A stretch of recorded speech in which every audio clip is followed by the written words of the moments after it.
ಓಂ ಶಾಂತಿ. ಮಧುರಾತಿ ಮಧುರ ಶಿವ ಪರಮಾತ್ಮ ತಂದೆಯ ಮಧುರ ಮಹಾವಾಕ್ಯವನ್ನು ಕೇಳೋಣ. ಇಂದಿನ ಮುರಳಿಯ ದಿನಾಂಕವಾಗಿದೆ 28/6/2025. ಪ್ರಾತಃ ಮುರಳಿ ಬಾಪ್ತಾದ ಮಧುಬನ್. ಮಧುರ ಮಕ್ಕಳೇ, ತಮ್ಮ ಉನ್ನತಿಗಾಗಿ ಪ್ರತಿದಿನ ರಾತ್ರಿ ಮಲಗುವ ಮೊದಲು ತಮ್ಮ ಲೆಕ್ಕಪತ್ರ ಚಾರ್ಟನ್ನು ನೋಡಿಕೊಳ್ಳಿ, ಪರಿಶೀಲನೆ ಮಾಡಿ. ಇಡೀ ದಿನದಲ್ಲಿ ನಾನು ಯಾರಿಗೂ ದುಃಖವನ್ನು ಕೊಡಲಿಲ್ಲವೇ? ಇಂದಿನ ಪ್ರಶ್ನೆಯಾಗಿದೆ, ಮಹಾನ್ ಸೌಭಾಗ್ಯಶಾಲಿ ಮಕ್ಕಳಲ್ಲಿ ಯಾವ ಸಾಹಸವಿರುವುದು? ಉತ್ತರ: ಮಹಾನ್ ಸೌಭಾಗ್ಯಶಾಲಿಗಳು ಸ್ತ್ರೀ ಪುರುಷ ಜೊತೆಯಲ್ಲಿರುತ್ತಾ ಸಹೋದರ ಸಹೋದರಿಯರಾಗಿರುತ್ತಾರೆ. ಸ್ತ್ರೀ ಪುರುಷರೆಂಬ ಭಾನವಿರುವುದಿಲ್ಲ, ಪಕ್ಕಾ ನಿಶ್ಚಯ ಬುದ್ಧಿಯವರಾಗಿರುತ್ತಾರೆ. ಮಹಾನ್ ಸೌಭಾಗ್ಯಶಾಲಿ ಮಕ್ಕಳು ಇದನ್ನು ತಕ್ಷಣ ತಿಳಿದುಕೊಳ್ಳುತ್ತಾರೆ. ನಾನು ವಿದ್ಯಾರ್ಥಿ, ಇವರು ವಿದ್ಯಾರ್ಥಿಯಾಗಿದ್ದಾರೆ ಅಂದ ಮೇಲೆ ಸಹೋದರ ಸಹೋದರಿಯರಾದರು. ಆದರೆ ತಮ್ಮನ್ನು ಆತ್ಮನೆಂದು ತಿಳಿದಾಗಲೇ ಈ ಸಾಹಸವು ಕೆಲಸ ಮಾಡುತ್ತದೆ. ಇಂದಿನ ಗೀತೆಯಾಗಿದೆ, ಮುಖವನ್ನು ನೋಡಿಕೋ ಪ್ರಾಣಿ. ಓಂ ಶಾಂತಿ. ಈ ಮಾತನ್ನು ತಂದೆಯು ಪ್ರತಿನಿತ್ಯವೂ ತಿಳಿಸುತ್ತಾರೆ. ಮಕ್ಕಳೇ, ಮಲಗುವ ಸಮಯದಲ್ಲಿ ತಮ್ಮ ದಿನಚರಿಯನ್ನು ನೋಡಿಕೊಳ್ಳಿ. ಯಾರಿಗೂ ದುಃಖವನ್ನು ಕೊಡಲಿಲ್ಲವೇ ಮತ್ತು ಎಷ್ಟು ಸಮಯ ತಂದೆಯನ್ನು ನೆನಪು ಮಾಡಿದೆನು? ಮೂಲ ಮಾತೇ ಇದಾಗಿದೆ. ಗೀತೆಯಲ್ಲಿಯೂ ಹೇಳುತ್ತಾರೆ, ತಮ್ಮೊಳಗೆ ನೋಡಿಕೊಳ್ಳಿ, ನಾನೆಷ್ಟು ತಮೋ ಪ್ರಧಾನದಿಂದ ಸತೋ ಪ್ರಧಾನನಾಗಿದ್ದೇನೆ. ಇಡೀ ದಿನದಲ್ಲಿ ಎಷ್ಟು ಸಮಯ ಮಧುರ ತಂದೆಯನ್ನು ನೆನಪು ಮಾಡಿದೆನು? ಯಾವುದೇ ದೇಹದಾರಿಯನ್ನು ನೆನಪು ಮಾಡಬಾರದು. ಎಲ್ಲ ಆತ್ಮಗಳಿಗೆ ಹೇಳಲಾಗುತ್ತದೆ, ತಮ್ಮ ತಂದೆಯನ್ನು ನೆನಪು ಮಾಡಿ. ಈಗ ಹಿಂತಿರುಗಿ ಹೋಗಬೇಕಾಗಿದೆ. ಎಲ್ಲಿಗೆ ಹೋಗಬೇಕು? ಶಾಂತಿಧಾಮಕ್ಕೆ ಹೋಗಿ ನಂತರ ಹೊಸ ಪ್ರಪಂಚಕ್ಕೆ ಬರಬೇಕಾಗಿದೆ. ಇದಂತೂ ಹಳೆಯ ಪ್ರಪಂಚವಲ್ಲವೇ? ಯಾವಾಗ ತಂದೆಯು ಬರುವರೋ ಆಗಲೇ ಸ್ವರ್ಗದ ಬಾಗಿಲು ತೆರೆಯುವುದು. ನಾವೀಗ ಸಂಗಮ ಯುಗದಲ್ಲಿ ಕುಳಿತಿದ್ದೇವೆ. ಇದು ಸಹ ಆಶ್ಚರ್ಯವಾಗಿದೆ. ಸಂಗಮ ಯುಗದಲ್ಲಿ ಬಂದು ಹಡಗಿನಲ್ಲಿ ಕುಳಿತು ಮತ್ತೆ ಇಳಿದು ಬಿಡುತ್ತೇವೆ. ಈಗ ಸಂಗಮ ಯುಗದಲ್ಲಿ ಪುರುಷೋತ್ತಮರಾಗಲು ಮತ್ತು ತೀರವನ್ನು ಸೇರಲು ನಾವೇ ಇಲ್ಲಿ ಕುಳಿತಿದ್ದೇವೆ. ಅಂದ ಮೇಲೆ ಹಳೆಯ ಕಲಿಯುಗಿ ಪ್ರಪಂಚದಿಂದ ಮನಸ್ಸನ್ನು ತೆಗೆಯಬೇಕಾಗಿದೆ. ಕೇವಲ ಈ ಶರೀರದ ಮೂಲಕ ಪಾತ್ರವನ್ನು ಅಭಿನಯಿಸಬೇಕಾಗಿದೆ. ನಾವೀಗ ಬಹಳ ಖುಷಿಯಿಂದ ಹಿಂತಿರುಗಿ ಹೋಗಬೇಕಾಗಿದೆ. ಮನುಷ್ಯರು ಮುಕ್ತಿಗಾಗಿ ಎಷ್ಟೊಂದು ತಲೆಕೆಡಿಸಿಕೊಳ್ಳುತ್ತಾರೆ, ಆದರೆ ಮುಕ್ತಿ ಜೀವನ್ಮುಕ್ತಿಯ ಅರ್ಥವನ್ನು ತಿಳಿದುಕೊಂಡಿಲ್ಲ. ಶಾಸ್ತ್ರಗಳ ಅಕ್ಷರಗಳನ್ನು ಕೇವಲ ಕೇಳಿಸಿಕೊಂಡಿದ್ದಾರೆ, ಆದರೆ ಅದೇನಾಗಿದೆ, ಯಾರು ಕೊಡುತ್ತಾರೆ, ಯಾವಾಗ ಕೊಡುತ್ತಾರೆ ಎಂಬುದೇನನ್ನೂ ತಿಳಿದುಕೊಂಡಿಲ್ಲ. ತಂದೆಯು ಮುಕ್ತಿ ಜೀವನ್ಮುಕ್ತಿಯ ಆಸ್ತಿಯನ್ನು ಕೊಡುವುದಕ್ಕಾಗಿ ಬರುತ್ತಾರೆ. ಅದು ಕೇವಲ ಒಂದು ಬಾರಿಯಲ್ಲ, ಅನೇಕ ಬಾರಿ ಬರುತ್ತಾರೆ. ಲೆಕ್ಕವಿಲ್ಲದಷ್ಟು ಬಾರಿ ನೀವು ಮುಕ್ತಿ ಜೀವನ್ಮುಕ್ತಿ ನಂತರ ಜೀವನ ಬಂಧನದಲ್ಲಿ ಬಂದಿದ್ದೀರಿ. ಈಗ ನಿಮಗೂ ಸಹ ಇದು ಅರ್ಥವಾಯಿತು. ನಾವಾತ್ಮಗಳಾಗಿದ್ದೇವೆ. ತಂದೆಯು ನಾವಾತ್ಮಗಳಿಗೆ ಬಹಳ ಶಿಕ್ಷಣವನ್ನು ಕೊಡುತ್ತಾರೆ. ಭಕ್ತಿ ಮಾರ್ಗದಲ್ಲಿ ದುಃಖದಲ್ಲಿ ನೀವು ಬಹಳ ನೆನಪು ಮಾಡುತ್ತಿದ್ದೀರಿ, ಆದರೆ ಪರಿಚಯವಿರಲಿಲ್ಲ. ಈಗ ನಾನು ನಿಮಗೆ ನನ್ನ ಪರಿಚಯವನ್ನು ಕೊಟ್ಟಿದ್ದೇನೆ. ನನ್ನನ್ನು ಹೇಗೆ ನೆನಪು ಮಾಡಿದರೆ ನಿಮ್ಮ ವಿಕರ್ಮಗಳು ವಿನಾಶವಾಗುತ್ತದೆ. ಇಲ್ಲಿಯವರೆಗೆ ಎಷ್ಟು ವಿಕರ್ಮಗಳಾಗಿವೆ ಎಂದು ತಮ್ಮ ಲೆಕ್ಕಪತ್ರವನ್ನು ನೀಡುವುದರಿಂದ ತಿಳಿಯುತ್ತದೆ. ಯಾರು ಸೇವೆಯಲ್ಲಿ ತೊಡಗಿರುವರೋ ಅವರಿಗೆ ತಿಳಿಯುತ್ತದೆ. ಮಕ್ಕಳಿಗೆ ಸರ್ವಿಸ್ನ ಉಮ್ಮಂಗವಿರುತ್ತದೆ. ಪರಸ್ಪರ ಸೇರಿ ಸಲಹೆ ತೆಗೆದುಕೊಂಡು ಮನುಷ್ಯರ ಜೀವನವನ್ನು ವಜ್ರ ಸಮಾನ ಮಾಡುವ ಸೇವೆಗಾಗಿ ಹೋರಾಡುತ್ತಾರೆ. ಇದು ಎಷ್ಟು ಪುಣ್ಯದ ಕಾರ್ಯವಾಗಿದೆ. ಇದರಲ್ಲಿ ಖರ್ಚಿನ ಯಾವುದೇ ಮಾತಿಲ್ಲ. ಕೇವಲ ವಜ್ರ ಸಮಾನರಾಗಲು ತಂದೆಯನ್ನು ನೆನಪು ಮಾಡಬೇಕಾಗಿದೆ. ಪುಕ್ಕರಾಜ ಪರಿ, ಸಬ್ಜ ಪರಿ ಎಂದು ವಜ್ರಗಳ ಯಾವ ಹೆಸರುಗಳಿವೆಯೋ ಅದು ನೀವಾಗಿದ್ದೀರಿ. ಎಷ್ಟು ನೆನಪಿನಲ್ಲಿರುತ್ತೀರೋ ಅಷ್ಟು ವಜ್ರ ಸಮಾನರಾಗಿ ಬಿಡುತ್ತೀರಿ. ಕೆಲವರು ಮಾಣಿಕ್ಯದಂತೆ, ಕೆಲವರು ಪುಕ್ಕರಾಜ ವಜ್ರದಂತೆ ಆಗುತ್ತಾರೆ. ನವರತ್ನಗಳಿರುತ್ತವೆಯಲ್ಲವೇ? ಯಾವುದಾದರೂ ಗ್ರಹಚಾರವು ಕುಳಿತರೆ ನವರತ್ನಗಳ ಉಂಗುರವನ್ನು ಹಾಕುತ್ತಾರೆ. ಭಕ್ತಿ ಮಾರ್ಗದಲ್ಲಿ ಬಹಳಷ್ಟು ಮಂತ್ರಗಳನ್ನು ಕೊಡುತ್ತಾರೆ. ಇಲ್ಲಂತೂ ಎಲ್ಲ ಧರ್ಮದವರಿಗಾಗಿ ಒಂದೇ ಮಂತ್ರವಾಗಿದೆ, ಮನ್ಮನಾಭವ. ಏಕೆಂದರೆ ದೇವರೊಬ್ಬನೇ. ಮನುಷ್ಯರಿಂದ ದೇವತೆಗಳಾಗುವ ಹಾಗೂ ಮುಕ್ತಿ ಜೀವನ್ಮುಕ್ತಿಯನ್ನು ಪಡೆಯುವ ಪುರುಷಾರ್ಥವು ಒಂದೇ ಆಗಿದೆ. ಕೇವಲ ತಂದೆಯನ್ನು ನೆನಪು ಮಾಡಬೇಕಾಗಿದೆ. ಮತ್ಯಾವುದೇ ಕಷ್ಟದ ಮಾತಿಲ್ಲ. ನನಗೆ ನೆನಪು ಏಕೆ ಸ್ಥಿರವಾಗುವುದಿಲ್ಲ ಎಂಬುದನ್ನು ಆಲೋಚಿಸಬೇಕು.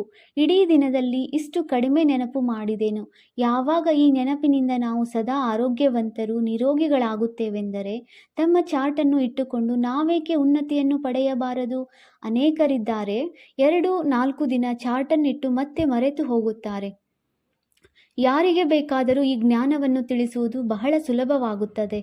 ಹೊಸ ಪ್ರಪಂಚಕ್ಕೆ ಸತ್ಯಯುಗ ಮತ್ತು ಹಳೆಯ ಪ್ರಪಂಚಕ್ಕೆ ಕಲಿಯುಗವೆಂದು ಹೇಳಲಾಗುತ್ತದೆ. ಕಲಿಯುಗವೇ ಪರಿವರ್ತನೆಯಾಗಿ ಸತ್ಯಯುಗವಾಗುವುದು ಪರಿವರ್ತನೆಯಾಗುತ್ತದೆ. ಆದ್ದರಿಂದಲೇ ನಾವು ತಿಳಿಸುತ್ತಿದ್ದೇವೆ. ಕೆಲವು ಮಕ್ಕಳಿಗೆ ಇದು ಸಹ ಪಕ್ಕಾ ನಿಶ್ಚಯವಿಲ್ಲ. ಆ ನಿರಾಕಾರ ತಂದೆಯೇ ನಮಗೆ ಬ್ರಹ್ಮಾರವರ ತನುವಿನಲ್ಲಿ ಬಂದು ಓದಿಸುತ್ತಿದ್ದಾರೆ. ಅರೆ, ಬ್ರಾಹ್ಮಣರಲ್ಲವೇ? ಬ್ರಹ್ಮ ಕುಮಾರ ಕುಮಾರಿಯರೆಂದು ಕರೆಸಿಕೊಳ್ಳುತ್ತೀರಿ. ಅದರ ಅರ್ಥವೇನಾಗಿದೆ? ಆಸ್ತಿ ಎಲ್ಲಿಂದ ಸಿಗುವುದು? ದತ್ತು ಮಾಡಿಕೊಳ್ಳುತ್ತಲೇ, ಆದ್ದರಿಂದಲೇ ಪ್ರಾಪ್ತಿ ಸಿಗುತ್ತದೆ. ನೀವು ಬ್ರಹ್ಮನ ಮಕ್ಕಳು, ಬ್ರಹ್ಮ ಕುಮಾರ ಕುಮಾರಿಯರು ಏಕೆ ಆಗಿದ್ದೀರಿ? ನಿಜವಾಗಿಯೂ ಆಗಿದ್ದೀರೋ ಅಥವಾ ಇದರಲ್ಲಿಯೂ ಯಾರಿಗಾದರೂ ಸಂಶಯ ಬರುತ್ತದೆಯೋ? ಯಾರು ಮಹಾನ್ ಸೌಭಾಗ್ಯಶಾಲಿ ಮಕ್ಕಳಿದ್ದಾರೆಯೋ ಅವರು ಸ್ತ್ರೀ ಪುರುಷರಿಬ್ಬರು ಜೊತೆಯಲ್ಲಿರುತ್ತಾ ಸಹೋದರ ಸಹೋದರಿಯರಾಗಿರುತ್ತಾರೆ. ಸ್ತ್ರೀ ಪುರುಷರೆನ್ನುವ ಪರಿವೇ ಇರುವುದಿಲ್ಲ. ಪಕ್ಕಾ ನಿಶ್ಚಯ ಬುದ್ಧಿ ಇಲ್ಲವೆಂದರೆ ಸ್ತ್ರೀ ಪುರುಷರೆಂಬ ದೃಷ್ಟಿಯು ಪರಿವರ್ತನೆಯಾಗುವುದರಲ್ಲಿ ಸಮಯ ಹಿಡಿಸುತ್ತದೆ. ಮಹಾನ್ ಸೌಭಾಗ್ಯಶಾಲಿ ಮಕ್ಕಳೇ, ನಾನು ವಿದ್ಯಾರ್ಥಿ, ಇವರು ವಿದ್ಯಾರ್ಥಿ ಅಂದಾಗ ಸಹೋದರ ಸಹೋದರಿಯರು ಆದವೆಂದು ಬಹುಬೇಗನೆ ಅರ್ಥ ಮಾಡಿಕೊಳ್ಳುತ್ತೇವೆ. ಆದರೆ ಯಾವಾಗ ತಮ್ಮನ್ನು ಆತ್ಮನೆಂದು ತಿಳಿಯುವರೋ ಆಗಲೇ ಈ ಸಾಹಸವು ನಡೆಯಲು ಸಾಧ್ಯ. ಆತ್ಮಗಳೆಲ್ಲರೂ ಸಹೋದರ ಸಹೋದರರಾಗಿದ್ದೀರಿ. ಮತ್ತೆ ಬ್ರಹ್ಮ ಕುಮಾರ ಕುಮಾರಿಯರಾದಾಗ ಸಹೋದರ ಸಹೋದರಿಯರಾಗುತ್ತೀರಿ. ಕೆಲವರಂತೂ ಬಂಧನ ಮುಕ್ತರೂ ಆಗಿದ್ದಾರೆ. ಆದರೂ ಸಹ ಕೆಲವೊಮ್ಮೆ ಬುದ್ಧಿಯು ಹೋಗುತ್ತದೆ. ಕರ್ಮಾತೀತ ಸ್ಥಿತಿಯನ್ನು ಹೊಂದುವುದರಲ್ಲಿ ಸಮಯ ಹಿಡಿಸುತ್ತದೆ. ನೀವು ಮಕ್ಕಳಲ್ಲಿ ಬಹಳ ಖುಷಿ ಇರಬೇಕು. ಯಾವುದೇ ಜಂಜಾಟವಿಲ್ಲ. ನಾವಾತ್ಮಗಳು ಈಗ ಹಳೆಯ ಶರೀರ ಇತ್ಯಾದಿ ಎಲ್ಲವನ್ನು ಬಿಟ್ಟು ತಂದೆಯ ಬಳಿ ಹೋಗುತ್ತೇವೆ. ನಾವು ಎಷ್ಟೊಂದು ಪಾತ್ರವನ್ನು ಅಭಿನಯಿಸಿದ್ದೇವೆ. ಈಗ ಚಕ್ರವು ಪೂರ್ಣವಾಗುತ್ತದೆ. ಹೀಗೆ ತಮ್ಮೊಂದಿಗೆ ತಾವು ಮಾತನಾಡಿಕೊಳ್ಳಬೇಕು. ಎಷ್ಟು ಮಾತನಾಡಿಕೊಳ್ಳುತ್ತಾ ಇರುತ್ತೀರೋ ಅಷ್ಟು ಹರ್ಷಿತರಾಗುತ್ತೀರಿ. ಮತ್ತು ನಾವು ಎಲ್ಲಿಯವರೆಗೆ ಲಕ್ಷ್ಮೀನಾರಾಯಣರನ್ನು ವರಿಸಲು ಯೋಗ್ಯರಾಗಿದ್ದೇವೆಂದು ತಮ್ಮ ಚಲನೆಯನ್ನು ನೋಡಿಕೊಳ್ಳುತ್ತಾ ಇರುತ್ತೀರಿ. ಬುದ್ಧಿಯಿಂದ ತಿಳಿಯುತ್ತೀರಿ. ಈಗ ಇನ್ನೂ ಸ್ವಲ್ಪವೇ ಸಮಯದಲ್ಲಿ ಹಳೆಯ ಶರೀರವನ್ನು ಬಿಡಬೇಕಾಗಿದೆ. ನೀವು ಪಾತ್ರಧಾರಿಗಳಾಗಿದ್ದೀರಲ್ಲವೇ? ತಮ್ಮನ್ನು ಈಗ ಪಾತ್ರಧಾರಿ ಎಂದು ತಿಳಿಯುತ್ತೀರಿ. ಮೊದಲು ಹೀಗೆ ತಿಳಿಯುತ್ತಿರಲಿಲ್ಲ. ಈಗ ಜ್ಞಾನವು ಸಿಕ್ಕಿರುವುದರಿಂದ ಆಂತರ್ಯದಲ್ಲಿ ಬಹಳ ಖುಷಿ ಇರಬೇಕು. ಹಳೆಯ ಪ್ರಪಂಚದೊಂದಿಗೆ ವೈರಾಗ್ಯ ತಿರಸ್ಕಾರವೂ ಬರಬೇಕು. ನೀವು ಬೇಹದ್ದಿನ ಸನ್ಯಾಸಿಗಳು, ರಾಜಯೋಗಿಗಳಾಗಿದ್ದೀರಿ. ಬುದ್ಧಿಯಿಂದ ಈ ಹಳೆಯ ಪ್ರಪಂಚದ ಸನ್ಯಾಸ ಮಾಡಬೇಕಾಗಿದೆ. ಇದರೊಂದಿಗೆ ಬುದ್ಧಿಯನ್ನಿಡಬಾರದೆಂದು ಆತ್ಮವು ತಿಳಿಯುತ್ತದೆ. ಬುದ್ಧಿಯಿಂದ ಈ ಹಳೆಯ ಪ್ರಪಂಚ, ಹಳೆಯ ಶರೀರದ ಸನ್ಯಾಸ ಮಾಡಿದ್ದೇವೆ. ಈಗ ನಾವಾತ್ಮಗಳು ಹೋಗುತ್ತೇವೆ. ಹೋಗಿ ತಂದೆಯೊಂದಿಗೆ ಮಿಲನ ಮಾಡುತ್ತೇವೆ. ಯಾವಾಗ ಒಬ್ಬ ತಂದೆಯನ್ನು ನೆನಪು ಮಾಡುತ್ತೀರೋ ಆಗಲೇ ಮಿಲನ ಮಾಡುತ್ತೀರಿ. ಮತ್ಯಾರನ್ನಾದರೂ ನೆನಪು ಮಾಡಿದರೆ ಅವಶ್ಯವಾಗಿ ಸ್ಮೃತಿಯೇ ಬರುವುದು. ನಂತರ ಶಿಕ್ಷೆಯೂ ಸಿಗುತ್ತದೆ ಮತ್ತು ಪದವಿಯೂ ಭ್ರಷ್ಟವಾಗುವುದು. ಯಾರು ಒಳ್ಳೊಳ್ಳೆಯ ವಿದ್ಯಾರ್ಥಿಗಳಿರುವರೋ ಅವರು ವಿದ್ಯಾರ್ಥಿ ವೇತನವನ್ನು ಅವಶ್ಯವಾಗಿ ತೆಗೆದುಕೊಳ್ಳುತ್ತೇವೆಂದು ತಮ್ಮೊಂದಿಗೆ ಪ್ರತಿಜ್ಞೆ ಮಾಡಿಕೊಳ್ಳುತ್ತಾರೆ. ಅಂದಾಗ ಇಲ್ಲಿಯೂ ಸಹ ಪ್ರತಿಯೊಬ್ಬರೂ ಸಂಕಲ್ಪವಿಡಬೇಕು. ಈಗ ನಾವು ತಂದೆಯಿಂದ ರಾಜ್ಯ ಭಾಗ್ಯವನ್ನು ತೆಗೆದುಕೊಂಡೇ ತೀರುತ್ತೇವೆ. ಮತ್ತೆ ಚಲನೆಯೂ ಸಹ ಅದೇ ರೀತಿ ಇರುತ್ತದೆ. ಮುಂದೆ ಹೋದಂತೆ ಪುರುಷಾರ್ಥ ಮಾಡುತ್ತಾ ಮಾಡುತ್ತಾ ತೀಕ್ಷ್ಣವಾಗಿ ಗುರಿಯನ್ನು ಮುಟ್ಟಬೇಕಾಗಿದೆ. ನಿತ್ಯವೂ ಸಂಜೆ ತಮ್ಮ ಸ್ಥಿತಿಯನ್ನು ನೋಡಿಕೊಳ್ಳುವುದರಿಂದಲೇ ಗುರಿಯನ್ನು ತಲುಪಲು ಸಾಧ್ಯ. ತಂದೆಯ ಬಳಿ ಪ್ರತಿಯೊಬ್ಬರ ಸಮಾಚಾರವಂತೂ ಬರುತ್ತದೆಯಲ್ಲವೇ? ತಂದೆಯು ಪ್ರತಿಯೊಬ್ಬರನ್ನು ತಿಳಿದುಕೊಂಡಿದ್ದಾರೆ. ನಿಮ್ಮಲ್ಲಿ ಅಂತಹ ಗುಣಗಳು ಕಾಣುವುದಿಲ್ಲವೆಂದು ಕೆಲವರಿಗೆ ಹೇಳಿಯೂ ಹೇಳುತ್ತಾರೆ. ಈ ಲಕ್ಷ್ಮೀನಾರಾಯಣರಂತಹ ಗುಣಗಳು ನಿಮ್ಮಲ್ಲಿ ಕಾಣುತ್ತಿಲ್ಲ. ನಡವಳಿಕೆ, ಆಹಾರ ಪಾನೀಯ ಇತ್ಯಾದಿಗಳನ್ನು ನೋಡಿಕೊಳ್ಳಿ. ಸೇವೆಯನ್ನೆಲ್ಲಿ ಮಾಡುತ್ತೀರಿ? ಮಾಡುವುದಿಲ್ಲವೆಂದರೆ ಏನಾಗುತ್ತೀರಿ? ಆದ್ದರಿಂದ ನಾವು ಏನಾದರೂ ಮಾಡಿ ತೋರಿಸಬೇಕೆಂದು ತಿಳಿಯುತ್ತಾರೆ. ಇದರಲ್ಲಿ ಪ್ರತಿಯೊಬ್ಬರು ಸ್ವಯಂ ತಮ್ಮ ಅದೃಷ್ಟವನ್ನು ಶ್ರೇಷ್ಠ ಮಾಡಿಕೊಳ್ಳಲು ಓದಬೇಕಾಗಿದೆ. ಒಂದು ವೇಳೆ ಶ್ರೀಮತದಂತೆ ನಡೆಯದಿದ್ದರೆ ಶ್ರೇಷ್ಠ ಪದವಿಯನ್ನು ಪಡೆಯುವುದಿಲ್ಲ. ಈಗ ತೇರ್ಗಡೆಯಾಗಲಿಲ್ಲವೆಂದರೆ ಕಲ್ಪಾಂತರವೂ ಆಗುವುದಿಲ್ಲ. ನಾವು ಯಾವ ಪದವಿಯನ್ನು ಪಡೆಯಲು ಯೋಗ್ಯರಾಗಿದ್ದೇವೆ ಎಂಬುದೆಲ್ಲವೂ ಸಾಕ್ಷಾತ್ಕಾರವಾಗುತ್ತದೆ. ತಮ್ಮ ಪದವಿಯ ಸಾಕ್ಷಾತ್ಕಾರವನ್ನು ಮಾಡುತ್ತಾ ಇರುತ್ತೀರಿ. ಆರಂಭದಲ್ಲಿಯೂ ಸಹ ಸಾಕ್ಷಾತ್ಕಾರ ಮಾಡುತ್ತಿದ್ದರು. ಅದನ್ನು ತಿಳಿಸಲು ತಂದೆಯು ನಿರಾಕರಿಸುತ್ತಿದ್ದರು. ಹಾಗೆಯೇ ನಾವೇನಾಗುತ್ತೇವೆ ಎಂಬುದೆಲ್ಲವೂ ಅಂತಿಮದಲ್ಲಿ ಸಾಕ್ಷಾತ್ಕಾರವಾಗುವುದು. ಆದರೆ ಆಗ ಏನನ್ನೂ ಮಾಡಲು ಸಾಧ್ಯವಾಗುವುದಿಲ್ಲ. ಕಲ್ಪಾಂತರವೂ ಇದೇ ಗತಿಯಾಗುವುದು. ಡಬಲ್ ಕಿರೀಟ, ಡಬಲ್ ರಾಜ್ಯ ಭಾಗ್ಯವನ್ನು ಪಡೆಯಲು ಸಾಧ್ಯವಾಗುವುದಿಲ್ಲ. ಈಗಂತೂ ಪುರುಷಾರ್ಥ ಮಾಡಲು ಬಹಳ ಅವಕಾಶವಿದೆ. ತ್ರೇತಾದ ಅಂತ್ಯದವರೆಗೆ 16,108ರ ದೊಡ್ಡ ಮಾಲೆಯೂ ಆಗಬೇಕಾಗಿದೆ. ನೀವಿಲ್ಲಿ ಬಂದಿರುವುದೇ ನರನಿಂದ ನಾರಾಯಣರಾಗುವ ಪುರುಷಾರ್ಥ ಮಾಡಲು. ಯಾವಾಗ ಕಡಿಮೆ ಪದವಿಯನ್ನು ಸಾಕ್ಷಾತ್ಕಾರವಾಗುವುದೋ ಆಗ ಬಹಳ ತಿರಸ್ಕಾರ ಉಂಟಾಗುತ್ತದೆ. ತಲೆ ಬಗ್ಗಿಸುತ್ತೀರಿ. ನಾನಂತೂ ಏನೂ ಪುರುಷಾರ್ಥ ಮಾಡಲಿಲ್ಲ, ಚಾರ್ಟನ್ನೀಡಿ, ಹೀಗೆ ಮಾಡಿ ಹಾಗೆ ಮಾಡಿ ಎಂದು ಎಷ್ಟೊಂದು ತಿಳಿಸಿದರೂ ಆದರೆ ಮಾಡಲಿಲ್ಲ ಎಂದು ಪಶ್ಚಾತ್ತಾಪ ಪಡುವಿರಿ.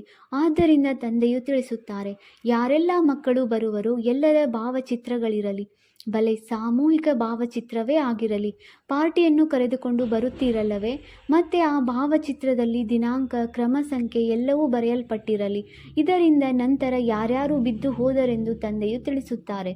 ತಂದೆಯ ಬಳಿ ಎಲ್ಲರ ಸಮಾಚಾರಗಳು ಬರುತ್ತವೆ ಎಂದು ತಿಳಿಸುತ್ತಿರುತ್ತಾರೆ.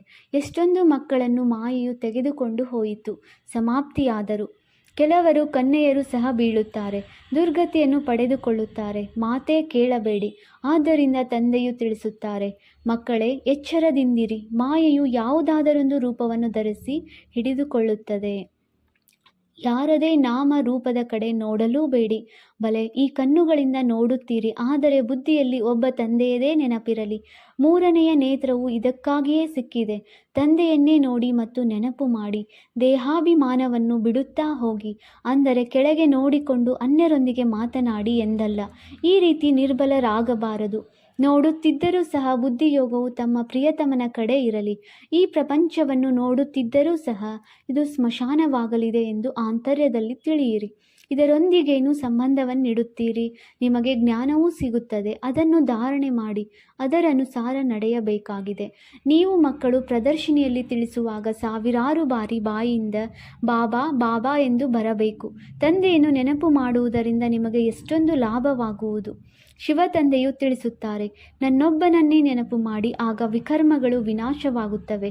ಶಿವ ತಂದೆಯನ್ನು ನೆನಪು ಮಾಡುವುದರಿಂದ ತಮೋ ಪ್ರಧಾನರಿಂದ ಸತೋ ಪ್ರಧಾನವಾಗಿ ಬಿಡುತ್ತೀರಿ. ಆದ್ದರಿಂದ ತಂದೆಯು ತಿಳಿಸುತ್ತಾರೆ, ನನ್ನನ್ನೇ ನೆನಪು ಮಾಡಿ, ಮರೆಯದಿರಿ. ತಂದೆಯ ಆದೇಶವು ಸಿಕ್ಕಿದೆ, ಮನ್ಮನಾಭವ. ಈ ಬಾಬಾ ಎನ್ನುವ ಶಬ್ದವನ್ನು ತಮ್ಮಲ್ಲಿ ಚೆನ್ನಾಗಿ ಅರಿಯುತ್ತಾ ಮನನ ಮಾಡುತ್ತಾ ಇರಿ. ಇಡೀ ದಿನ ಬಾಬಾ ಬಾಬಾ ಎನ್ನುತ್ತಿರಬೇಕು, ಬೇರೆ ಯಾವುದೇ ಮಾತಿಲ್ಲ. ನಂಬರ್ 1 ಮುಖ್ಯ ಮಾತೇ ಇದಾಗಿದೆ. ಮೊದಲು ತಂದೆಯನ್ನು ಅರಿತುಕೊಳ್ಳಿ, ಇದರಲ್ಲಿಯೇ ಕಲ್ಯಾಣವಿದೆ. ಈ 84 ಜನ್ಮಗಳ ಚಕ್ರವನ್ನು ಅರಿತುಕೊಳ್ಳುವುದು ಬಹಳ ಸಹಜವಾಗಿದೆ. ಮಕ್ಕಳಿಗೆ ಪ್ರದರ್ಶನಿಯಲ್ಲಿ ತಿಳಿಸಿಕೊಡಲು ಬಹಳ ಉಮ್ಮಂಗವಿರಬೇಕು. ಒಂದು ವೇಳೆ ನಮಗೆ ತಿಳಿಸುವುದಕ್ಕೆ ಆಗುವುದಿಲ್ಲ ಎನಿಸಿದರೆ ನಾವು ನಮ್ಮ ಹಿರಿಯ ಸಹೋದರಿಯನ್ನು ಕರೆಸುತ್ತೇವೆ ಎಂದು ಹೇಳಬಹುದು. ಏಕೆಂದರೆ ಇದು ಪಾಠಶಾಲೆಯಾಗಿದೆಯಲ್ಲವೇ. ಇದರಲ್ಲಿ ಕೆಲವರು ಕಡಿಮೆ ಮತ್ತು ಕೆಲವರು ಹೆಚ್ಚು ಓದುತ್ತಾರೆ. ಹೀಗೆ ಹೇಳುವುದರಲ್ಲಿ ದೇಹಾಭಿಮಾನವು ಬರಬಾರದು. ಎಲ್ಲಿ ದೊಡ್ಡ ಸೇವಾ ಕೇಂದ್ರವಿರುವುದೋ ಅಲ್ಲಿ ಪ್ರದರ್ಶನಿಯನ್ನು ಇಟ್ಟಿರಬೇಕು. ಗೇಟ್ ವೇ ಟು ಹೆವನ್ ಎಂಬ ಚಿತ್ರವನ್ನು ಹಾಕಲ್ಪಟ್ಟಿರಲಿ. ಈಗ ಸ್ವರ್ಗದ ಬಾಗಿಲು ತೆರೆಯುತ್ತಿದೆ. ಈಗ ಆಗಲಿರುವ ಯುದ್ಧಕ್ಕೆ ಮೊದಲೇ ಆಸ್ತಿಯನ್ನು ತೆಗೆದುಕೊಳ್ಳಿ. ಹೇಗೆ ಮಂದಿರಕ್ಕೆ ಪ್ರತಿನಿತ್ಯವೂ ಹೋಗುತ್ತಾರೆ, ಹಾಗೆಯೇ ನಿಮ್ಮದು ಪಾಠಶಾಲೆಯಾಗಿದೆ.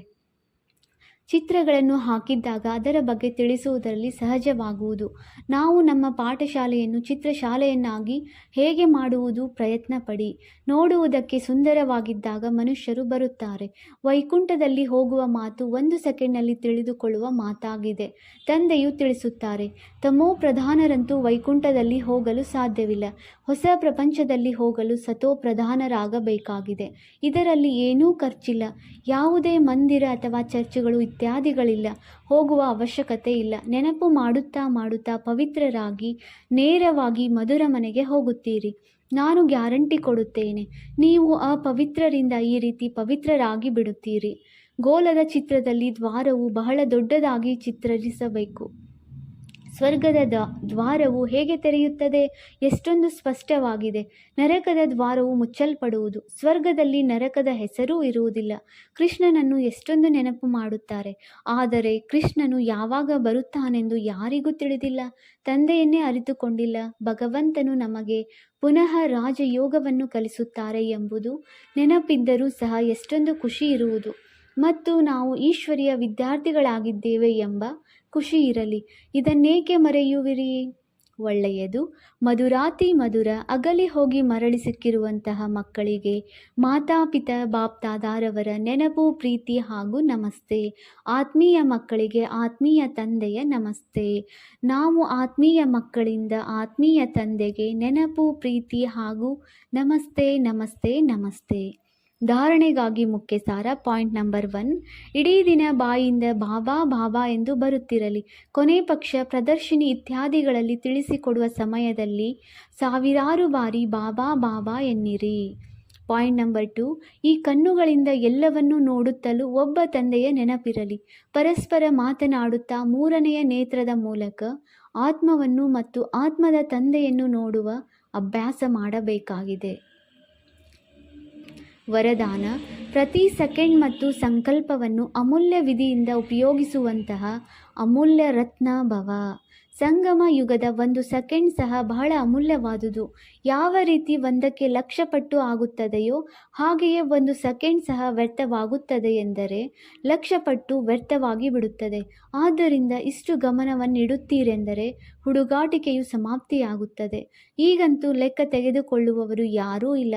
ಆದರೆ ಸ್ವಲ್ಪ ಸಮಯದ ನಂತರ ಪಶ್ಚಾತ್ತಾಪವಾಗುವುದು. ಏಕೆಂದರೆ ಈ ಸಮಯಕ್ಕೆ ಬಹಳ ಬೆಲೆ ಇದೆ.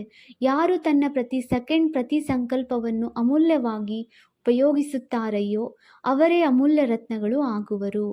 ಸ್ಲೋಗನ್: ಯಾರು ಸದಾ ಯೋಗಯುಕ್ತರಾಗಿರುತ್ತಾರೆಯೋ ಅವರೇ ಸಹಯೋಗದ ಅನುಭವ ಮಾಡುತ್ತಾ ಆಗುವರು. ಅವ್ಯಕ್ತ ಸೂಚನೆ: ಆತ್ಮಿಕ ಸ್ಥಿತಿಯಲ್ಲಿರುವಂತಹ ಅಭ್ಯಾಸ ಮಾಡಿ ಅಂತರ್ಮುಖಿಯಾಗಿರಿ. ಆತ್ಮ ಶಬ್ದ ಸ್ಮೃತಿಯಲ್ಲಿ ಬರುತ್ತಿದ್ದಂತೆಯೇ ಆತ್ಮೀಯತೆಯ ಜೊತೆ ಶುಭ ಭಾವನೆಯೂ ಸಹ ಬಂದು ಬಿಡುತ್ತದೆ. ಪವಿತ್ರ ದೃಷ್ಟಿಯಾಗಿ ಬಿಡುತ್ತದೆ. ಯಾರೇ ನಿಮ್ಮನ್ನು ಬೈದರೂ ಸಹ ಈ ಸ್ಮೃತಿ ಇರಲಿ, ಈ ಆತ್ಮ ತಮೋಗುಣಿ ಪಾತ್ರವನ್ನು ಅಭಿನಯಿಸುತ್ತಿದೆ. ಆಗ ಅವರೊಂದಿಗೆ ದ್ವೇಷದ ಭಾವನೆ ಇರುವುದಿಲ್ಲ. ಅವರ ಪ್ರತಿಯೂ ಸಹ ಶುಭ ಭಾವನೆ ಇರುತ್ತದೆ. ಓಂ ಶಾಂತಿ.